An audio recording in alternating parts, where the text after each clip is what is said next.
आप सभी का गणित एनालिसिस यूट्यूब चैनल पर स्वागत है। हमने अपनी पहली क्लास कंप्लीट कर ली है। उसके अंदर हमने हमारा पहले टॉपिक वास्तविक संख्या से शुरू किया और हमने उसको आगे समझते हुए परिमेय परिमेय संख्या को समझा। उसके बाद में हमने आगे धीरे धीरे जाते हुए लास्ट में अभाज्य संख्या तक समझा। तो अब अभाज्य संख्या के अंदर भी कुछ खास बातें हैं जिससे रिलेटेड हमारे सवाल अक्सर परीक्षाओं में पूछे जाते हैं, इसलिए हमें उनके बारे में भी थोड़ा पता होना चाहिए। ठीक है, तो जैसे मैं अब आपके बारे में एक बार अभाज्य संख्या लिख देता हूँ। यहाँ पर कौन कौन सी अभाज्य संख्याएं होती है? 2, 3, 5, 7, 11, 13, 17, 19, 23, 29 और ये आगे तक भी हो सकती है। ठीक है, इसका मैंने आपको कारण दिया कि अभाज्य संख्याएं क्या होती है जिसके हमेशा केवल 2 गुणनखंड होंगे, या फिर वे संख्या जिसके अंदर एक का या उसी संख्या का भाग जाएगा। जैसे कि 2, इसके अंदर 1 का भाग जा रहा है और 2 का भाग जा रहा है। 3, इसमें 1 का भाग जा रहा है और 3 का भाग जा रहा है। मान लीजिए इधर से हमने कोई और संख्या ले ली 17, इसमें 1 का पूरा पूरा भाग जा रहा है और 17 का ही भाग जा रहा है। ठीक है, अब उस डाउट को हम और अच्छी तरीके से समझने की कोशिश करते हैं कि एक ना तो भाज्य है और न ही अभाज्य। ठीक है, एक न तो भाज्य संख्या है और न ही अभाज्य। ठीक है, एक बार हम इसको वापस से समझने की कोशिश करते हैं क्योंकि इससे रिलेटेड अक्सर सवाल आता ही है और पूछ लिया जाता है और हमें हमारी बेसिक नॉलेज के लिए थोड़ा ध्यान होना जरूरी है। ठीक है, एक न तो भाज्य क्यों? क्योंकि अभी तक आपने जो भी संख्याओं को समझा है यहाँ पर, जैसे हर संख्या में, यहाँ पर अभाज्य संख्या में जो हर एक संख्या है, हर, या फिर जैसे मान लीजिए इसको हम ऐसे लिख देते हैं, हर की जगह आप कंफ्यूज होंगे थोड़ा समझने में, तो मैं लिख देता हूँ यहाँ प्रत्येक संख्या में, यहाँ प्रत्येक संख्या में, यहाँ प्रत्येक संख्या में 2 संख्याओं का भाग, 2 संख्याओं का भाग जाता है, 2 संख्याओं का भाग जाता है। अब यहाँ 1 है, अब 1 के अंदर आप केवल 1 का ही भाग दे सकते हो। क्या आपको कोई अदर संख्या मिल रही है क्या? जैसे मान लीजिए 1 में आपने 1 का भाग दिया, पर इसके अलावा कोई अदर संख्या थोड़ी मिल रही है, नहीं मिल रही है।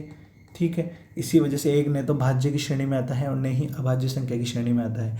अब हम कुछ ऐसे बेसिक सवालों की बात करते हैं जो अक्सर पूछे ही जाते हैं परीक्षा में कि सबसे छोटी अभाज्य संख्या है। ठीक है, अब हम उसको समझने की कोशिश करते हैं। जैसे कि एक बार हम अपनी क्लास में वापस उस टॉपिक को दोबारा समझने की कोशिश करते हैं।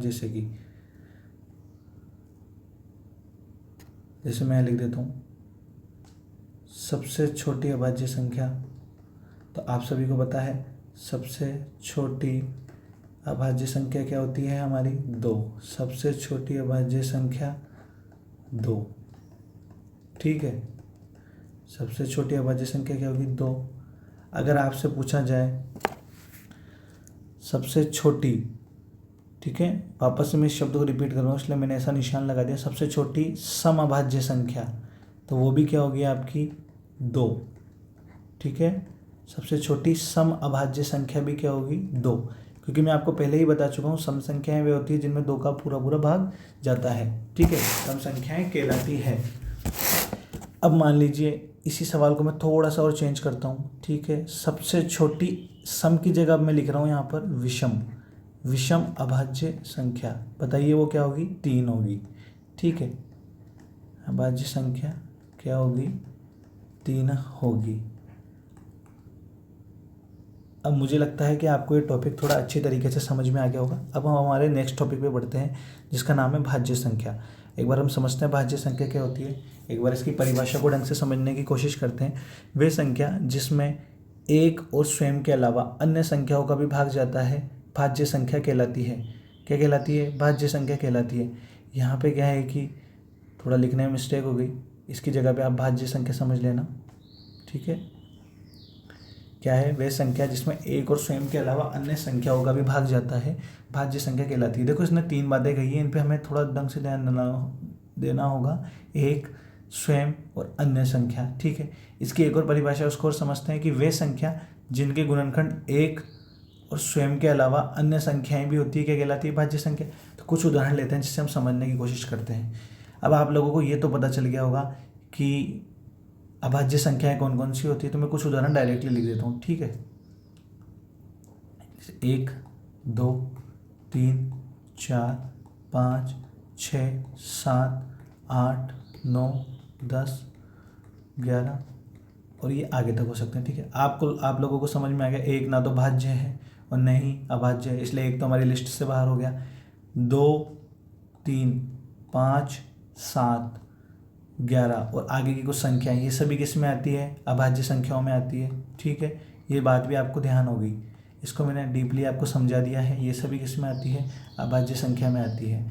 अब हमारे पास जो संख्याएं बच जाएगी वो क्या होगी, भाज्य संख्या होगी, ठीक है। इसके लिए मैं इधर लिख देता हूँ, जैसे कि 4, 6, 8, 9, 10, 12, 14, ये सभी संख्याएं क्या होती है, हमारी भाज्य संख्या। अब क्यों होती है, एक बार इसको समझ लेते हैं। जैसे हम कुछ उदाहरण लेते हैं, जैसे हमने 4 का एग्जाम्पल लिया, तो देखिए अब ये क्या कह रहा है, इस परिभाषा को हम इस पर वेरीफाई करने की कोशिश करते हैं। देखो, क्या 4 में 1 का भाग जाता है, पूरा पूरा भाग जाता है। क्या 4 में 2 का भाग जा रहा है, 4 में 4 का भाग जा रहा है। अब इसके अलावा हम एक और उदाहरण ले लेते हैं। मान लीजिए हमने 10 लिया, एक एग्जाम्पल, 10 के अंदर एक का भाग जा रहा है, जाएगा, ठीक है। जैसे मान लीजिए 10 के अंदर 1 का भाग जाता है, ठीक है। 10 में क्या 2 का भाग जाएगा। 10 में यदि हम मान लो 5 का भाग देंगे, जाता है 5 का भी भाग। 10 में 10 का भाग देंगे, 10 का भी भाग जाता है। अब जैसे एक बार समझने की कोशिश कीजिए, हमने क्या परिभाषा बोली है कि वे संख्या जिनमें एक और स्वयं के अलावा अन्य संख्याओं का भी भाग जाता है, क्या कहलाती है, भाज्य संख्या कहलाती है। और जबकि अभाज्य में क्या था, जिसमें एक और स्वयं का ही भाग जाए तो क्या कहलाती है, अभाज्य संख्या। अब आपको दिख रहा है यहाँ पर कि 4 हमने एक एग्जाम्पल लिया है, तो 4 में 1 का भाग जा रहा है और 4 में 4 का भाग जा रहा है, मतलब 1 का और स्वयं का भाग तो यहाँ पर गया, ठीक है। क्या इसके अलावा यहाँ इसमें 2 का भाग जा रहा है क्या, हाँ जा रहा है, अन्य संख्याओं का भी इसमें भाग जा रहा है, ठीक है। इसी प्रकार से हमने 10 का एग्जाम्पल लिया, तो 10 में 1 का भाग जा रहा है। 10 में 2 का भाग जा रहा है। 10 में 5 का भाग जा रहा है। 10 में 10 का भाग जा रहा है, मतलब 10 के अंदर 1 का भाग गया और स्वयं का खुद का भाग गया, ठीक है। उसके अलावा क्या अन्य संख्या यहाँ पर 5 का और 2 का भाग गया या नहीं गया। तो अब आपको समझ में आया होगा कि भाज्य संख्याएं क्या होती है। तो एक बार हम इसको और एक फ्रेश पेज पर लिख देते हैं, ठीक है। हम यहाँ पर लिख देते हैं जो हमारी भाज्य संख्याएं होगी कौन कौन सी होती है। अतः जो हमारी भाज्य संख्याएं होगी वो ये होगी, लिख देता हूँ मैं, भाज्य संख्या या भाज्य संख्याएं कौन कौन सी होगी। इसकी स्टार्टिंग होती है 4, 6, 8, 9, 10, 12, 14 और आगे तक। अब आप सभी को दिख रहा होगा, मैंने यहाँ पे देखिए एक बार कौन कौन सी संख्याओं का नहीं लिखा। मैंने 1 नहीं लिखा, यहाँ 2 नहीं लिखा, 3 नहीं लिखा, 5 नहीं लिखा, मैंने 7 नहीं लिखा, 11 नहीं लिखा, ठीक है। जहाँ तक के भी हम संख्याओं की बात कर रहे हैं, और एक हमने 13 को नहीं लिखा यहाँ पर, ठीक है। क्यों नहीं लिखा आपको पता है, एक ना तो भाज्य है और ना ही अभाज्य है। 2, 3, 5, 7, 11, 13 क्या है, भाज्य संख्या है, क्योंकि इसमें इन संख्याओं का खुद का और एक का ही भाग जाता है। और 4, जैसे मैंने 4 को और 10 के एग्जाम्पल से भी आपको समझा दिया कि इसके अंदर 1 का, 2 का, 4 का भाग जा रहा है 4 में, और 10 के अंदर 1 का, 2 का, 5 का और 10 का भाग जा रहा है, ठीक है। अब वही जिस तरीके से सवाल मैंने आपको अभाज्य संख्या में बताया था, तो क्या यहाँ पर भी वैसे सवाल नहीं पूछ सकता एग्जामिनर, सबसे छोटी भाज्य संख्या कौन सी होगी, ठीक है। सबसे छोटी भाज्य संख्या, तो आप सभी को पता है सबसे छोटी भाज्य संख्या मतलब जहाँ से हम स्टार्टिंग कर रहे हैं इन संख्याओं को समझने की, क्या होगी, 4 होगी। क्यों होगी आपको बता ही दिया है मैंने, ठीक है। अब यहाँ पर अगर इसने ऐसे पूछा वापस से कि सबसे छोटी समभाज्य संख्या, तो सम आप जानते हो जिसके अंदर किसका भाग जाता है, 2 का, जिसमें किसका भाग जाता है, 2 का पूरा भाग जाता है, क्या कहलाती है, सम संख्या। तो सबसे छोटी समभाज्य संख्या क्या होगी, 4 ही होगी, ठीक है। अब मान लो मैं इसमें फिर से पूछता हूँ कि सबसे छोटी, जैसे कि मैं अगर आप लोगों से फिर से पूछना चाहता हूँ इसमें कि सबसे छोटी, एक बार फिर से मैं वही लाइन लिख देता हूँ, सबसे छोटी, अब सम की जगह मैं आपसे पूछ रहा हूँ विषम भाज्य संख्या कौन सी होगी, तो आप लोग देख के बता सकते हैं, ठीक है। आप लोग इस टॉपिक को हमारे को देख करके समझा सकते हैं या समझ सकते हैं कि सबसे छोटी विषम संख्या। अब एक बार देखिए इधर, 4, 2 का पूरा पूरा भाग जाता है, सम संख्या है। 6 2 का पूरा भाग जाता है, सम संख्या है। 8 2 का पूरा भाग जाता है, सम संख्या है। 9 में 2 का पूरा भाग नहीं जाता। अगर यदि आप मान लीजिए 9 में 2 का भाग देने की कोशिश करते हैं तो आपको उत्तर आता है पॉइंटों में। और मैं आपको पहले ही समझा चुका हूँ कि सम संख्या में 2 का भाग हमेशा पूरा भाग जाता है, और जिसमें 2 का भाग नहीं जाता वो क्या कहलाती है, विषम संख्या। तो इसलिए हमारी सबसे छोटी विषम भाज्य संख्या क्या होगी यहाँ पर, 9। क्या होगी यहाँ पर, 9। अभी वाले टॉपिक में आपको ये बातें अच्छी तरीके से क्लियर हुई होगी। अब हम आगे चलते हैं इस टॉपिक को समझते हुए, ठीक है। अब हमारा अगला टॉपिक है सहअभाज्य संख्या। परिमेय संख्या को समझते वक्त ये हमारे लिए सबसे ज़्यादा इंपॉर्टेंट टॉपिक है, ठीक है। एक बार मैं इसकी परिभाषा लिख देता हूँ।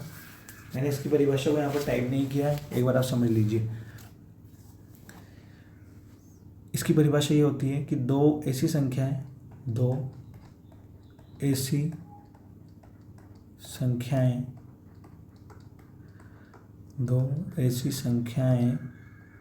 जिनका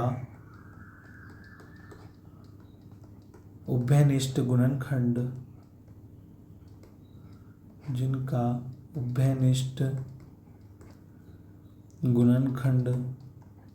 एक होता है।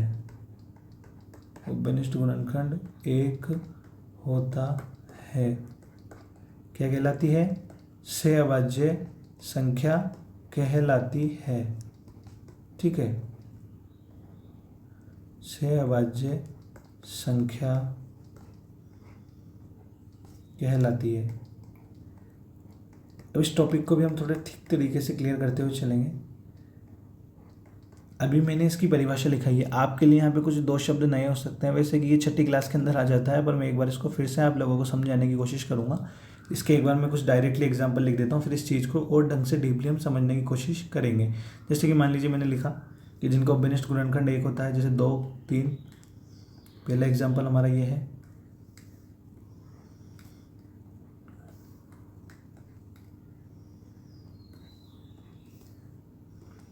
अगला एग्जाम्पल ले लेते हैं हम 3 4 5 6 9 10।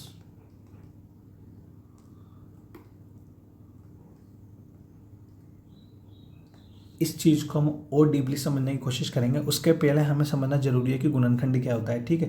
तो हम अगली क्लास के अंदर एक बार गुणनखंड को थोड़ा समझने की कोशिश करते हैं, ठीक है, कि गुणनखंड क्या होता है। इसको हम इंग्लिश में फैक्टर बोलते हैं, ठीक है। तो एक बार मैं गुणनखंड की परिभाषा लिखवा देता हूँ कि किसी दी गई संख्या में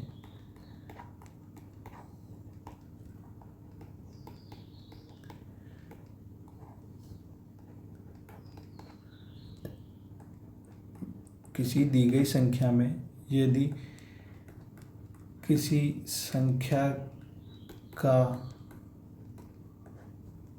पूरा पूरा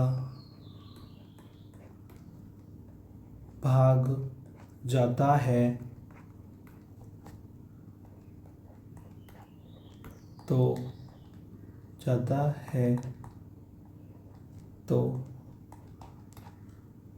यह संख्या, किसी दी गई संख्या में यदि किसी संख्या का पूरा पूरा भाग जाता है तो यह संख्या दी गई संख्या का गुणनखंड कहलाती है। दी गई संख्या का गुणनखंड कहलाती है।